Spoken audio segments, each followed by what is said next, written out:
Hello and welcome to the MSCA Innovative Training Network 2019 webinar. My name is Geraldine Canny and I'm head of the Irish Mary Slodowska Curie Office and National Contact Point. Our office is located at the Irish Universities Association and operated in joint partnership with the Irish Research Council. We also receive financial support from Science Foundation Ireland. In this webinar, comprised of 4 parts, I will go through the different sections of the proposal. In this, the first part, I will provide an overview of the ITN programme and briefly describe the evaluation process. This slide shows the supports we have rolled out for the January 15th, 2019 ITN deadline. Firstly, our handbook is available on the Marie Curie website under Events and Training.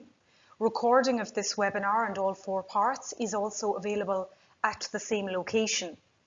In addition, and on demand, we will carry out on-site clinics in Irish HEIs, as well as proposal reviews. We will carry these out 1 per proposal from the middle of November until the 21st of December 2018. Additional resources that you can use in preparing your application include the MSCA 2018 to 2020 work programme, the FAQs and an ESR analysis also available on our website. Please consult these resources. So the objective of innovative training networks is, in terms of policy, to train a new generation of creative, entrepreneurial and innovative young researchers.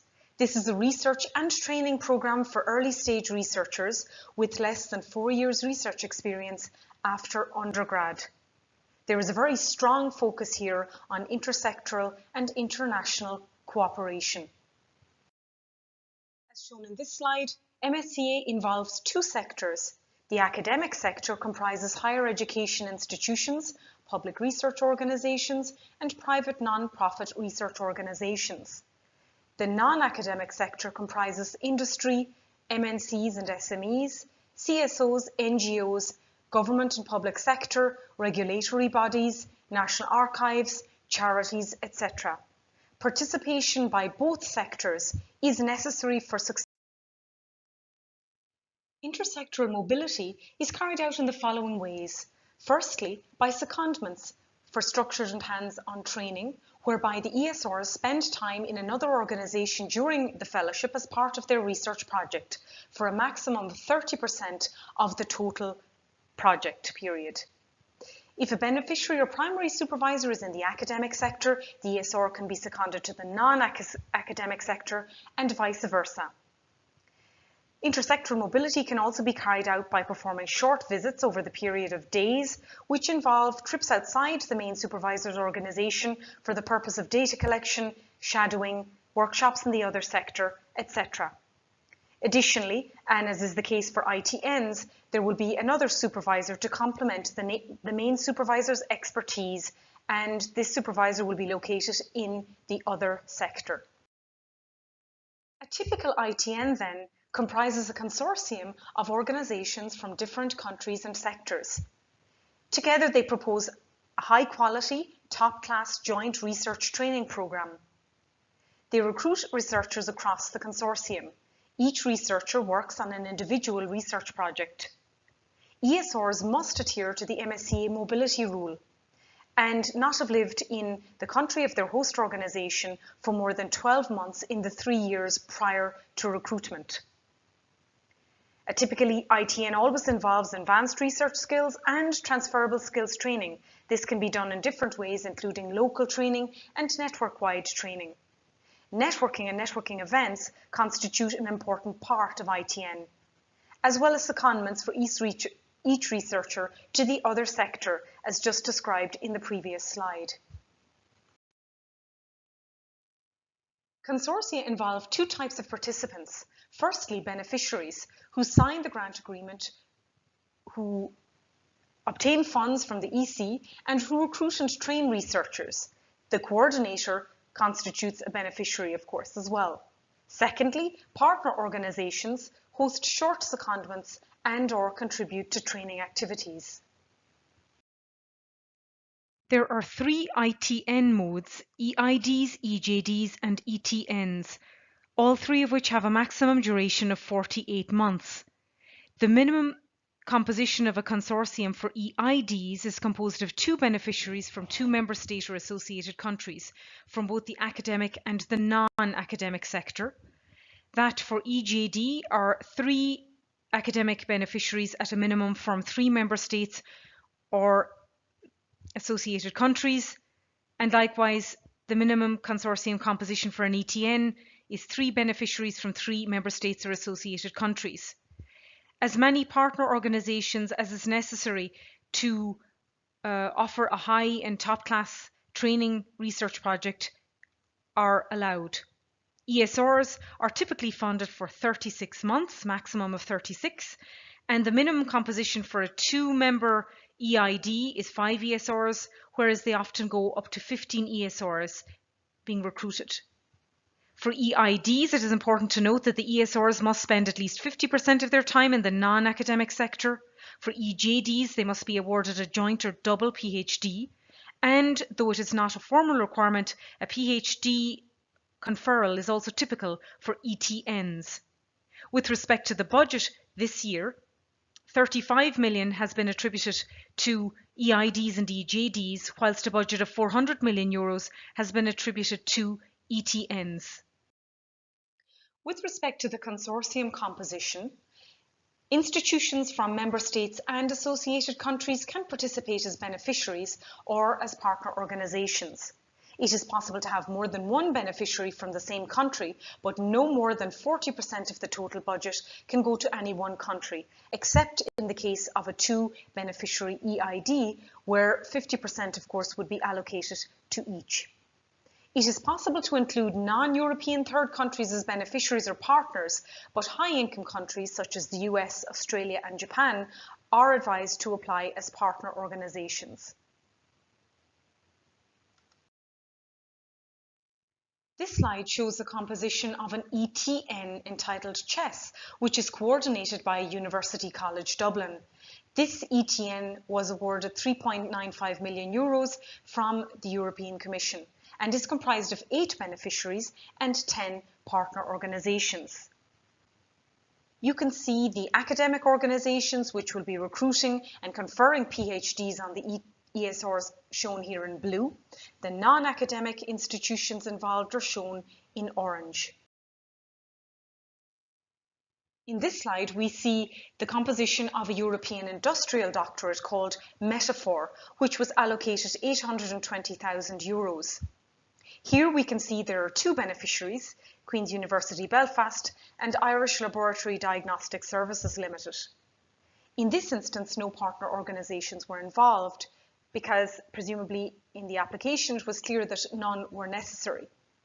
It is possible, however, for European industrial doctorates to have more than 2 beneficiaries. For example, in the case of 3, a third country would also need to be involved. In this slide, we see a larger EID composed of beneficiaries in the academic and the non-academic sector called Context, which was attributed a budget of 3.95 million euros. This EID is composed of 8 beneficiaries and no partner organisations. Again, the academic institutions are depicted in blue and the non-academic institutions shown in orange. Finally, here you can see the composition of a consortium involved in an EJD, European and Joint Doctorate called Rep Biotech, which was awarded 3.8 million euros from the EC. This involved 5 academic beneficiaries and 9 partner organisations.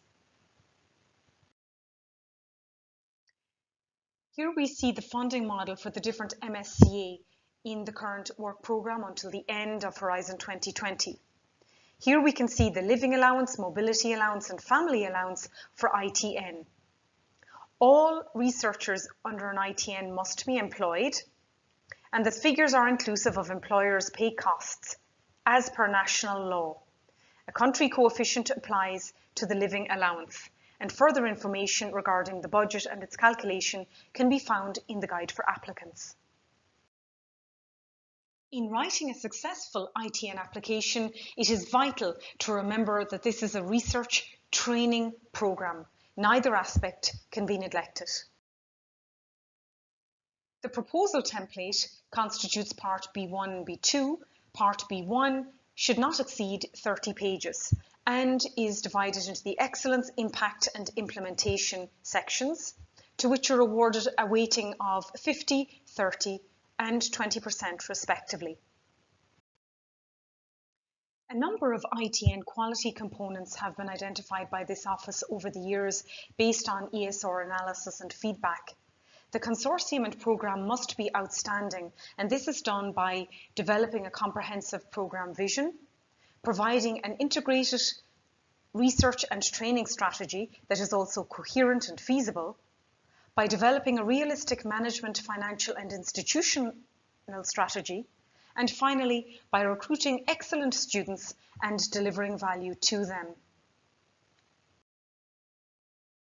I will now detail these quality components individually. Firstly, programme vision. The unique selling proposition of the programme should be identified. Why should this project be funded by the European Commission? What societal issue and important area is it addressing, etc. Secondly, the overall research goal and key research objectives and how the consortium will deliver them should be made clear, including through secondments that are designed to maximise research excellence and intersectoral exposure. It should be made very clear to the evaluator why this consortium should deliver the programme and why now. What is the European added value and how will it be joined up? For example, why should this consortium-based grant be funded versus individually led research projects? It is also vital to consider how the consortium and how the programme can be sustainable after this ITN by continuing such collaboration in Europe, but also, and very importantly, with regards to the sustainability of such doctoral training in Europe. It is also very important to understand how the graduating ESRs will be employable, by whom or where, and why. For EJDs, the doctoral examination processes in place across the consortium should be researched, and those that will be used for each ESR should be clearly identified. Also for EJD, it is important to show how the graduating ESRs are provided with recognisable degrees and how these are joined up across the consortium. Now for the integrated strategy as it applies to research, training, assessment and supervision. A cohesive, timely, credible, excellent research programme with balanced supervision processes and workloads across the consortium should be presented. The ESRs should be provided with access to the best training, research tools and scientific facilities. Excellent training will have a strong hands-on research component and involve network-wide taught research and transferable skills. The assessment mechanism for the ESRs must be coherent and balanced across the consortium.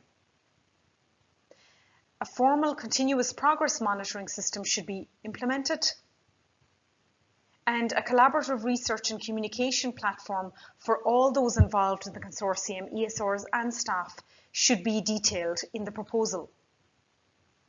It is also important that effective intercultural awareness across the consortium is ensured, and this is linked also with effective communication and face-to-face meetings. In order to have an integrated management, financial and institutional strategy, the following elements should be included in the proposal. The administrative units responsible for the ESRs should be identified. The finances should be planned with appropriate support from institutional offices and risks and contingencies allowed for. A consortium agreement should be planned for, including IPR and research integrity issues. ESRs must have employment contracts under an ITN, and a programme-wide quality assurance process should be implemented, involving internal feedback and quality review, as well as external quality assurance. Finally, a dynamic marketing and communication strategy should be implemented, including attracting international ESRs. Finally, excellent ESRs should be recruited for this programme. It is important to recruit and select the best equipped ESRs.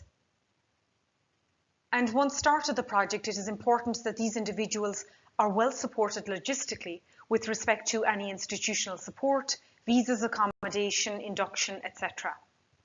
The ESRs should be supported academically and culturally to integrate into their new environment, including into local doctoral schools. Resource availability across the consortium should be joined up and coherent at the infrastructural, equipment, IT capabilities and other levels. This is important in order to prepare the ESRs to maximise their career potential and become highly employable scientists, both in the academic and the non-academic sector. I will now describe the ITN evaluation process. In submitting an ITN proposal, one of 8 panels must be chosen, ranging from chemistry to engineering, social sciences and humanities, to the environment and geosciences. Descriptors or keywords should be chosen, a minimum of 3 and a maximum of 5 in order of importance. Provide these from the list of descriptors which can be found at the back of the guide for applicants. It is important to choose these descriptors carefully as they will determine which evaluators will be allocated to your proposal. Now for the evaluation process itself. Each proposal is scored remotely by 3 different remote evaluators. Their review form has the same headings as the proposal template.